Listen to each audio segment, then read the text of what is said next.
इसका क्या रहस्य है, क्या रीजन है, क्या जरूरत पड़ी कि मंदिर बनाने की।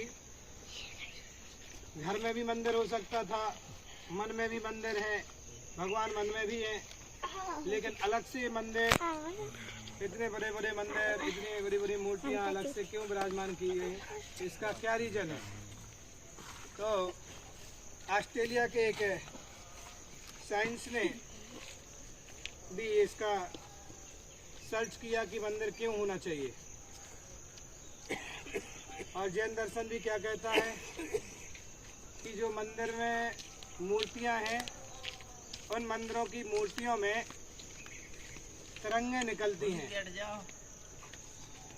और पॉजिटिव तरंगे निकलती हैं।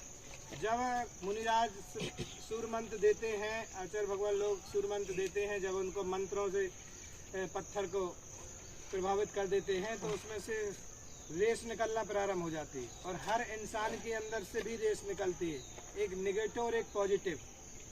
तो इंसानों के अंदर अधिकतम नेगेटिव रेस निकलती है, लेकिन मूर्ति में जो है वो पॉजिटिव ही पॉजिटिव रेस निकलती है, तरंगे निकलती हैं। तो जो गर्भालय होता है, गर्भालय में भगवान विराजमान होते हैं, वहाँ पर पॉजिटिव रेस होती है, तरंगे होती हैं, और जैसे ही हम भगवान के पास जाते हैं, नज़दीक जाते हैं, तो वो तरंगे हमें और आकर्षित कैच करती है। हमारे मस्तक के जितनी नेगेटिव पॉइंट होते हैं, नेगेटिव बातें होती हैं, वो सब नष्ट करती हैं और पॉजिटिव को प्रशस्त करती है।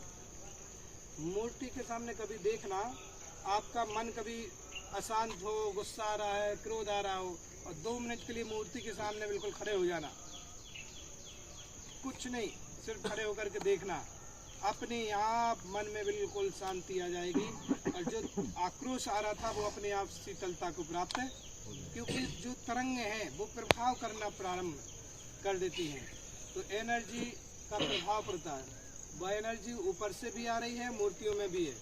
तो जो शिखर से एनर्जी आती है गर्भालय में, इसलिए कहा गर्भालय का महत्व बताया कि गर्भालय में वही लोग जाएं जो शुद्ध हों, तो उस मूर्ति का प्रभाव पड़ता है। मूर्ति और गुरु दोनों के पास पॉजिटिव रेस निकलती है। अब हम लोग दिन भर क्या करना है, माला करना है, जाप करना, स्वाध्याय करना है, प्रशस्त शुभ भाव करना है, तो जो एनर्जी बन रही वो जाएगी कहाँ, वो एनर्जी निकलेगी, रेस बन करके निकलती है, तो पॉजिटिव रेस निकलती है।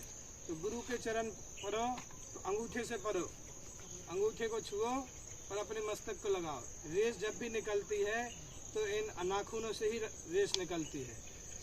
तो मंदिर इसलिए बनाए जाते हैं कि घरों में जो होता है नेगेटिव पॉइंट ज़्यादा होते हैं, वार्तालाप हो रहे तो अशुभ हो रहे हैं, टेलीविज़न चल रहा है तो अशुभ, तो जो बरगराएँ निकल रही हैं तो घर का वातावरण अप्रशस्त हो रहा है, नेगेटिव हो रहा है।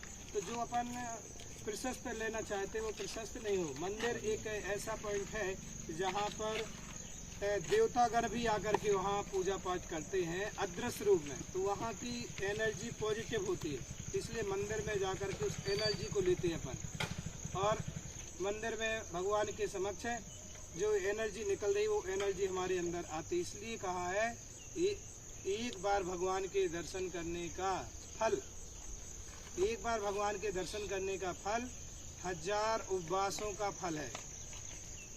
1000 उपवास करो, जितना फल मिलता है इतना भगवान के दर्शन करने का फल मिलता है। इसलिए प्रतिदिन जैसे मोबाइल को एक बार चार्ज करते हो 1 घंटे में और 24 घंटे मोबाइल की बैटरी चला लेते हो, ऐसे ही 1 घंटे भगवान के पास जाकर के, आधा घंटे भगवान के पास जाकर अपना बैटरी चार्ज हो जाती है प्रशस्त विचारों से। तो हमारे विचार भी दिन भर प्रशस्त ही निकलते हैं, नेगेटिव ऊर्जा समाप्त।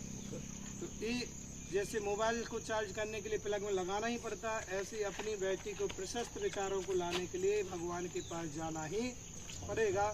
और मन में मंदिर नहीं होता है।